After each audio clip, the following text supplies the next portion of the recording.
جی السلام علیکم، it's me special Sanam message. آج کی ویڈیو میں ہم آپ کو بتائیں گے کہ بریسٹ میں گٹلی یا پھر گلٹی ہونا، جسے انگلش میں سسٹ یا فائبرائڈ بھی کہتے ہیں، اور عموماً یہ 15 قسم کی ہوتی ہیں۔ جسم میں کسی بھی حصے میں یہ آپ کی گلٹی بن سکتی ہے، ضروری نہیں ہے صرف بریسٹ میں ہی ہو۔ لیکن اگر بریسٹ میں چھوٹی سی بھی گٹلی پائی جائے تو اس کی ٹینشن ایسی ہوتی ہے کہ خدا نخواستہ کینسر نہ ہو، کیونکہ کینسر کے اویئرنیس میسیجز بھی آج کل بہت زیادہ وائرل ہو رہے ہیں اور کینسر بھی ہو رہا ہے۔ کینسر ہونے کی وجوہات تو ہر ایک الگ ٹاپک ہے، لیکن اگر آپ کے سینے میں گلٹی بن رہی ہے تو اس کی کچھ چند وجوہات ہیں جس کی وجہ سے ایسا ہوتا ہے۔ عموماً جب آپ کا ہارمونز لیول، جس میں پرولیکٹنگ ہارمون شامل ہے، وہ آپ کا انکریز ہو رہا ہے اور آپ کے پیریڈز بھی خراب ہو رہے ہیں، تو اس میں گلٹی بننا ایک عام سی بات ہے۔ وہ گلٹی نقصان دہ نہیں ہوتی، لیکن اس گلٹی کو ڈیفائن کرنا، اس کی میموگرافی کرنا بہت ضروری ہے کہ یہ چربی کی ہے، پانی کی ہے، گوشت کی ہے یا پھر کینسر کی ہے۔ اس کو ڈیفائن کرنے کے لیے یا یوں سمجھ لیں کہ اسے سمجھنے کے لیے آپ نے اس کی جو ہے سیمپل ضرور دینا ہوتا ہے۔ ایسا نہیں ہے کہ آپ کو ایک گلٹی بنی ہے اور اس میں پین بھی ہو رہا ہے اور آپ اسے اگنور کرتے رہیں۔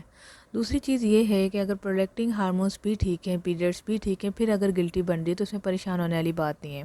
عموماً ایسا ہوتا ہے کہ چربی کی گلٹی بن جاتی ہے۔ موسٹ آف دا ٹائم دیکھا گیا ہے کہ جن بچیوں کی عمر 16 سے 18 سال سے اوپر ہے ان کے ساتھ یہ ہوتا ہے، چھوٹی لڑکیوں میں ایسا نہیں پایا جاتا۔ وہ اس لیے ہوتا ہے کیونکہ جب لڑکیاں بڑی اور بلوغت سے باہر آ رہی ہوتی ہیں اور جوانی کی طرف جا رہی ہوتی ہیں تو ان کے جو ہے مسلس وغیرہ بھی گروتھ کر رہے ہوتے ہیں۔ ان میں اگر کوئی چربی یا ایب نارملٹیز آ جائے تو اس میں ایک کنڈیشن ہوتی ہے، کاز ہوتا ہے کہ بریسٹ میں گلٹی بننے کے چانسز زیادہ ہوتے ہیں۔ ایسی کنڈیشن میں یہ بھی چیز آتی ہے کہ آپ نے کرنا کیا ہے، تو اس میں احتیاط ہوتے ہیں، لائک یہ کہ آپ ایگزامینیشن کریں، آپ اپنے بریسٹ سائز کو آبزرو کریں کہ چینجز تو نہیں آ رہی۔ آپ اسے جو ہے ایوری منتھ پیریڈس کے بعد آپ اسے جو ہے دیکھ سکتی ہیں۔ 3 فنگر سے آپ نے پلپیٹ کر کے دیکھنا ہے کہ کوئی گلٹی تو نہیں بنی، اور اگر بن گئی ہے تو اتنی زیادہ آپ نے سیویئر ٹینشن نہیں لینی اگر اس میں پین نہیں ہے تو۔ اگر پین ہے تو آپ نے اس کا سیمپل دینا ہے، سیمپل سے آپ کو پتہ چل جائے گا یہ کیسی ہے۔ اس کا علاج بھی موجود ہے، میڈیکل میں میڈیسن سے بھی علاج موجود ہے، ہربل میں اس کا دیسی ہے، ہومیو میں بھی اس کا علاج موجود ہے، ہم بھی اس کا علاج کرتے ہیں۔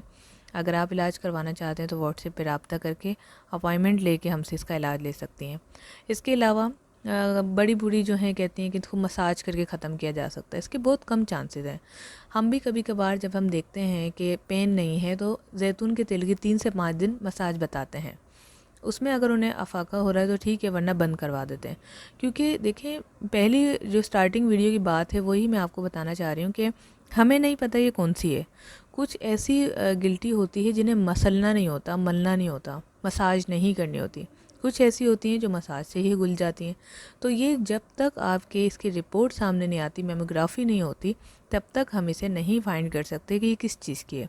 تو بجائے تجربے کرنے کے، ٹوٹکے کرنے کے، ویڈیوز یوٹیوب پہ دیکھ کے اپلائی کرنے سے بہتر ہے کہ آپ اسے میڈیکلی طور پر ٹریٹ کریں، ٹھیک ہے، اس کو ٹیسٹ کروائیں، اس کے بعد آپ ہربل ٹریٹمنٹ لے لیں۔ آپ کا مائنڈ تو کلیئر ہو جائے گا نا کہ یہ کیوں ہوئی ہے۔ اگر آپ کی گلٹی بہت پین کر رہی ہے تو ہمیں کمنٹس کر کے بتائیں۔ ویڈیو کو زیادہ سے لائک کر کے اپنی فرینڈ کے ساتھ ضرور شیئر کریں۔ شکریہ۔